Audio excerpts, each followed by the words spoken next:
Stop for just a moment, because what you are about to hear may change the way you use your voice after 60. For most of your life, you may have believed that peace comes from being understood. You explained why you were tired, why you said no, why you needed rest, why you spent your money a certain way, why you did not visit, why you chose silence, why you changed your mind, why old wounds still hurt, and why your heart could no longer carry what it used to carry. You explained because you wanted harmony. You explained because you did not want people to think badly of you. You explained because somewhere deep inside, you hoped that if your words were gentle enough, detailed enough, honest enough, then people would finally respect your choices. But after 60, life begins to reveal a quieter truth. Some people do not need more explanation. They need less access. Some people are not confused by your boundary. They are offended by it. Some people are not asking questions because they want to understand you. They are asking questions because they want to weaken your decision. And when you keep explaining yourself to people who have already decided that your peace is inconvenient, you do not create understanding. You create a courtroom where your life is always on trial. This is one of the most exhausting habits older people carry into their later years. They defend choices that should require no defense. They justify rest as if rest were laziness. They explain their financial caution as if protecting savings were greed. They explain why they cannot babysit, lend money, answer every call, host every gathering, or listen to every family conflict. They explain until the throat grows tired and the spirit grows smaller. Then, after all those words, the other person still says, "But why?" And in that moment, something inside you finally understands. The problem was never that you had not explained enough. The problem was that they never intended to honor the answer. When you stop explaining yourself after 60, the first thing that happens is you begin to hear your own soul again. Over-explaining creates inner noise. Even when the conversation is finished, you continue speaking inside your mind. You replay what you said. You imagine what you should have said. You prepare future arguments for people who may never be satisfied. Your mind becomes a hallway filled with unfinished defenses. But silence creates space. A simple no creates space. A calm decision creates space. And in that space, you begin to remember that your life belongs to you before it belongs to anyone else's opinion. This does not mean you become rude. It does not mean you stop communicating with people who love you. It does not mean you refuse every conversation or hide behind coldness. Mature people deserve honest words. Loving relationships deserve clarity. If someone has earned your trust and approaches you with respect, explanation can be a bridge. But not everyone deserves a bridge into your private reasoning. Some people will use that bridge to walk straight into your peace and rearrange it to suit themselves. Wisdom is learning the difference between explaining to connect and explaining to defend your right to exist as you are. After 60, your energy becomes sacred. You may still have strength, but it is no longer endless. Every argument takes something. Every defense takes something. Every attempt to convince a closed mind takes something. There is a hidden cost to explaining yourself to people who only want compliance. It steals your morning calm.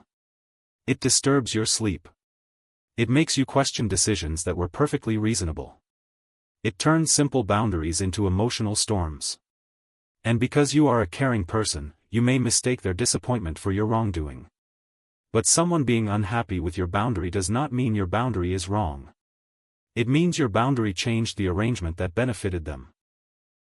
The second thing that happens when you stop explaining yourself is that people reveal whether they respected you or only enjoyed your availability. This revelation can be painful, but it is also freeing. When you used to give long reasons, some people appeared patient because they believed the conversation might end with you changing your mind. But when you begin saying, "I cannot do that," or "that does not work for me," or "I am not discussing this," you discover who can accept your humanity without receiving a performance. The respectful ones may feel disappointed, but they remain kind. The controlling ones become irritated, cold, sarcastic, or punishing. Your shorter answer exposes the truth faster than a long explanation ever could. This is why so many people fear becoming brief. They know silence will reveal the relationship. They know a simple no will show whether love is real or conditional. They know that if they stop explaining, someone may stop pretending. But ask yourself this.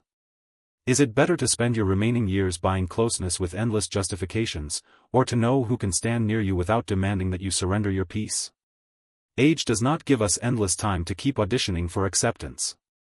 At some point, the soul becomes tired of performing innocence before people who profit from calling you guilty. The third thing that happens is that guilt begins to lose its grip. Guilt feeds on explanation. The more you explain, the more it asks for.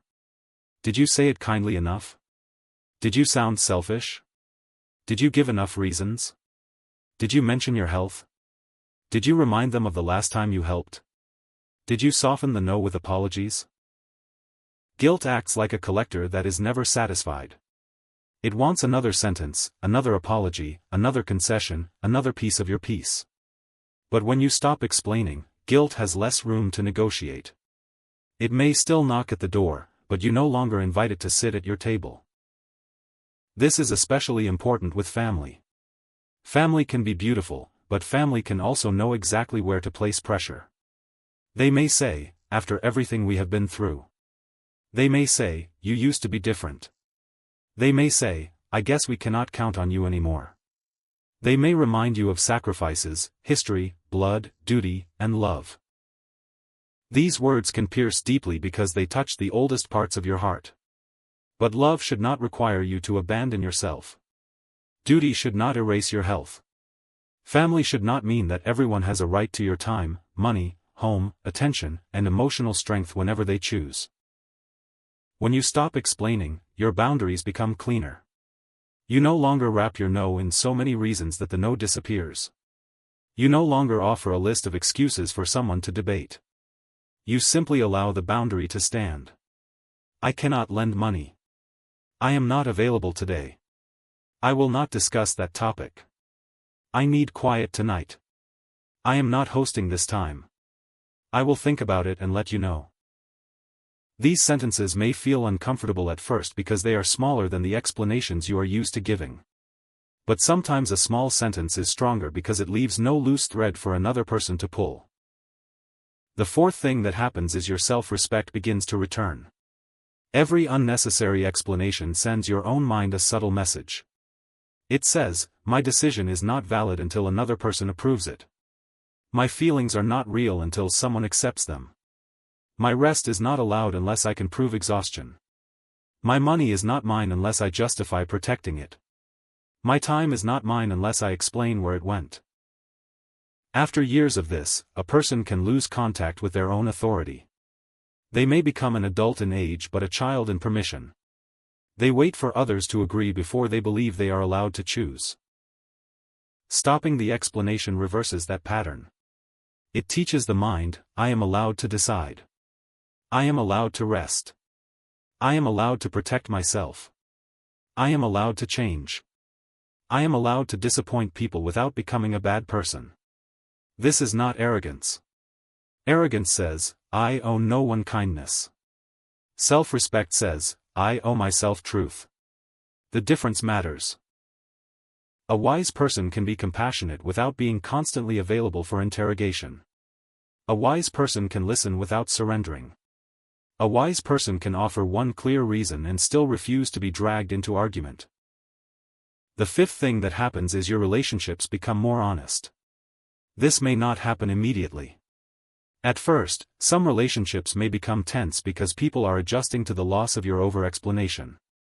They are used to the old version of you, the version who apologized before saying no, the version who gave 3 paragraphs for one boundary, the version who softened every decision until others could step over it. When that version changes, some people will call you difficult. They may say you have become cold, stubborn, prideful, or selfish. But often, they are not grieving your coldness. They are grieving their lost access. The people who truly love you will learn your new language. They will understand that fewer words do not mean less care. They will notice that you are calmer, more rested, more honest, and less resentful. They may even respect you more because your boundaries are no longer buried under explanations. The people who only benefited from your constant defensiveness may drift away. Let them. A relationship that depends on you defending every inch of your peace is not a sanctuary. It is a courtroom with nicer furniture. There is another hidden blessing. When you stop explaining yourself, you begin speaking more carefully when speech truly matters. Silence does not make your words weaker. It makes them more valuable. A person who talks less to the wrong people often speaks more clearly to the right people. Instead of pouring your heart into those who twist it, you save your honesty for those who can hold it with maturity. Instead of defending yourself against sarcasm, gossip, judgment, and entitlement, you use your voice for prayer, comfort, teaching, gratitude, apology, laughter, and truth. Your words become less like coins thrown into a crowd and more like seeds planted in good soil. But stopping explanations can feel frightening because it touches the fear of being misunderstood. Many older people have spent a lifetime trying to be seen as good. Good parent. Good friend. Good neighbor. Good spouse. Good person. So when someone misunderstands a boundary, it can feel unbearable. You may want to rush back and correct the story. You may want to send one more message, make one more call, prove one more time that your intention was not cruel. But after 60, you must make peace with this hard truth. You cannot control the story others tell about your boundary. You can only control whether your boundary is rooted in wisdom. Some people will misunderstand you no matter how many words you give them. Some will turn your rest into laziness, your caution into greed, your privacy into secrecy, your silence into arrogance, and your boundary into rejection. Let them misunderstand for a while. Their interpretation is not your master. If your conscience is clear, if your decision is honest, if you have not acted from cruelty, then you do not need to chase every false version of yourself through other people's minds. That chase has no finish line. The people committed to judging you will always move the line farther away. This is where Stoic wisdom becomes powerful. The Stoic does not ask, "How can I make everyone approve of me?" The Stoic asks, "Did I act with reason, justice, courage, and self-control? Did I speak where speaking was necessary? Did I remain silent where words would only feed chaos? Did I protect my peace without harming another person's dignity? Did I choose from wisdom rather than fear?" These questions return authority to the only place it belongs, your character. After 60, stop explaining why your body needs rest. The body has served you for decades. It carried work, family, grief, responsibility, illness, and sleepless nights. If it now asks for slower mornings, shorter visits, fewer obligations, and more quiet, you do not need a courtroom to justify listening to it. Stop explaining why your money must be protected. Your savings are not selfishness. They are safety, independence, medical care, housing, and dignity. Stop explaining why you do not answer every call. A ringing phone is an invitation, not a command. Stop explaining why you no longer attend every argument. Peace is a legitimate choice. And stop explaining your past to people who are determined to use it against you. We all have mistakes. We all have chapters we would write differently if wisdom had arrived sooner. But some people do not ask about your past to understand you. They ask so they can keep you small. They remind you of old failures whenever you begin standing taller. They make you feel permanently guilty for things that have already been faced, regretted, and outgrown. Do not keep handing your healed wounds to people who only want to reopen them. A clean life is not a life without mistakes. It is a life where you stop letting mistakes become chains. If you have apologized, learned, changed, and tried to live better, then you do not owe endless explanations to people who prefer the old version because it gives them power. Let your life now be the explanation. Let your consistency speak. Let your peace speak. Let your refusal to repeat the old pattern speak. There will be moments when explanation is necessary. If you harmed someone, accountability matters. If someone genuinely depends on information from you, clarity matters. If a trusted person is confused and approaching you with love, conversation matters. Stopping explanation does not mean becoming careless with others. It means becoming careful with yourself. It means you no longer bleed your reasons into the hands of people who are not trying to heal anything. It means you stop mistaking interrogation for intimacy. And remember this simple practice. Before you explain, pause. Ask yourself, is this person seeking truth, or seeking control? Is my answer necessary, or am I trying to calm their disappointment? Would one clear sentence be enough? That pause may save you from hours of emotional labor. It may keep your night peaceful. It may prevent you from giving sacred details to someone who only wants ammunition. The pause is where old habit loses strength and new dignity begins. At first, it may feel unnatural, even harsh. But with time, the pause becomes a trusted friend, standing beside you whenever guilt tries to borrow your voice. It teaches you that silence can guard what explanation often exposes too. Perhaps the greatest change that happens is that you begin living more quietly but more truthfully. You choose your food without defending it. You spend your day without reporting it. You decline invitations without writing essays. You protect your home without apology. You make medical, financial, and personal choices with the right guidance, not with the approval of everyone who has an opinion. You stop treating your life as public property. And slowly, your nervous system begins to understand that peace is allowed. This peace may feel unfamiliar. At first, it may even feel like loneliness. When you stop explaining, conversations become shorter. Some people stop calling as much. Certain dramas pass without your participation. There is more silence around you. But silence is not always absence. Sometimes silence is the sound of your life returning to its rightful owner.